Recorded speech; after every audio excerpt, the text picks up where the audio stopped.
My name is Eric Benedict, and I'm a bricklayer, mason. And How long you been doing that? about 27 years now. Holy mo! How did you get turned on to this project? Through Jeff Hosfeld. The painter, Yes. power yeah, washer. Okay, Jeff and I have been working together a long time. that's what he said. I thought he told me that you guys had all gone to high school together, right? Yeah, So Yeah, this he is a hometown project. absolutely. All right. Yeah, he just shouted out 25 years. So yeah, I started the apprenticeship a couple years before, and then he obviously had R&H development, and yeah, we've been working together ever since. That's a long time. What are you doing right now? I'm actually parging the wall. This is called just a parge coat. Cover up the ugly block.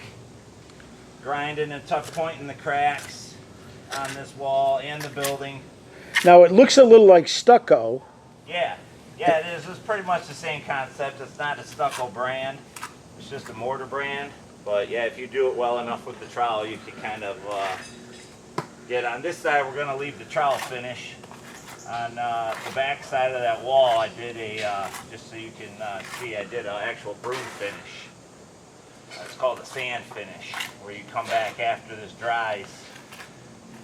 So when you see the work that you do, other people's work, you can tell if someone's done something well or hasn't done it well. Oh yeah. Okay. Yeah, and I have a massive case of OCD, so I see it all. And what else have you seen here? I mean, in terms of the brick and the quality, how long it. Yeah, it's old. It's old. The block units actually on the Pink Castle up there are sold. I don't even know if I've ever seen them anywhere else. The size, the shape, the way they made the corner units, the 45 units were actually built as far back, because they don't even make those nowadays. So to see something like that on a structure like that is pretty cool. Really? And would that have come from a place that made, would have been a special order, or what do you Yeah. think? Yeah, well, it might have just been something that they were making the blocks for, block structures like this. Back in 40, 30, whatever heck it was, they were just trying to figure everything out still, Now, I mean, obviously you could get anything nowadays, but it would definitely be special order. So the house is probably 80, 85 years old. What kind of shape would you say it's in? It's in pretty good shape for as old as it is. It's actually been, it's had work done on it several other times, which is also another thing I noticed, the patchwork. So a lot of the patchwork and a lot of the grinding and tuck pointing and stuff on the house, I'm just matching existing because it was already there. Somebody had already came through and did it over the years. Okay, how familiar are you with it? Were you familiar with the house before you came here? Oh yeah. Okay. Yeah, everybody in this town knows this house. And what legends did you hear about this house? Well, back in high school, there's obviously a lot of rumors and a lot of stories, and you just see, I guess in the wintertime you could probably see it from the road, huh? If the vegetation, falls yeah, away? The vegetation's down, yeah.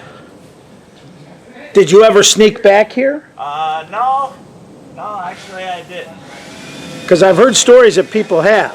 Oh yeah, a lot of people. A lot of people have, I heard, but no, I never did. But I wasn't expecting what I seen when I did finally get back here. What were you expecting? I don't know, just something a little different. Obviously, like I said, you can still see it from the road. The pink thing, I guess, always threw me off. You mean that they called it the Pink Castle? No, that it was just painted pink in general. And now you've seen, so it's been pink from the beginning, based on what you can tell. Yeah. Okay. Yeah, because the Henry Ford story, that's what threw me off, was the wise guys, the whole gangster crowd and stuff that The Harry Bennett and yeah. I just have a hard time seeing a bunch of wise guys sitting down there in a pink building.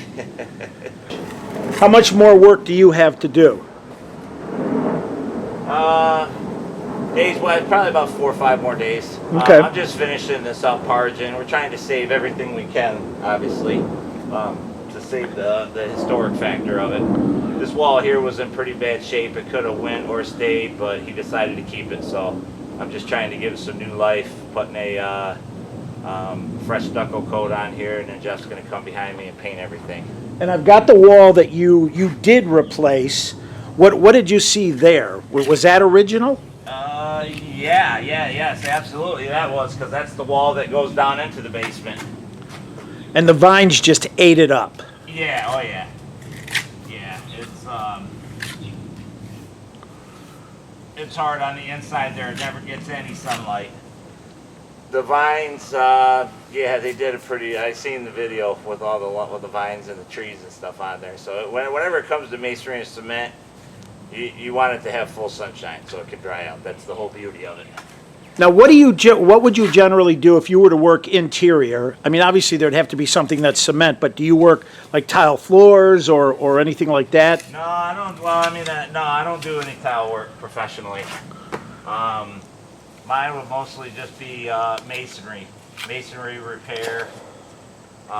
Say, for instance, in this house, if they decided to knock down some walls and they wanted to open it all up, we could come in there with steel shoring, shore everything up, put steel beams in, you know, because it's all masonry. There's no wood structure. Have you been in the basement? Oh yeah. Did you see that room that would be, I mean, I don't want to call it front, but over by the wine cellar, it looks like one big concrete slab. Did you see that room? Yeah. What is that? Yeah, I don't know. It almost looks like a crypt. Yeah. Who knows? All that stuff down there was original with the house, though. I mean, have you seen that before? Is that like maybe a dry storage for vegetables or fruit, you know, stuff like that, potatoes? I mean, yeah. That's an odd configuration, wouldn't you say? It sure is, yeah. It might have just been something that they did, because that's the way the room's kind of like the sauna. The sauna is also pretty strange, and it's underneath the master bedroom. And that master closet over there in the corner, in the southwest corner of the house there. And it's a full-size sauna. You can walk in, you can fit a dozen people in there probably. Okay. I don't know if that was on order when they were building the house, or it's just something that they decided to throw in there because they had the room for it. All right, man, we really appreciate your time. Thank you. Okay.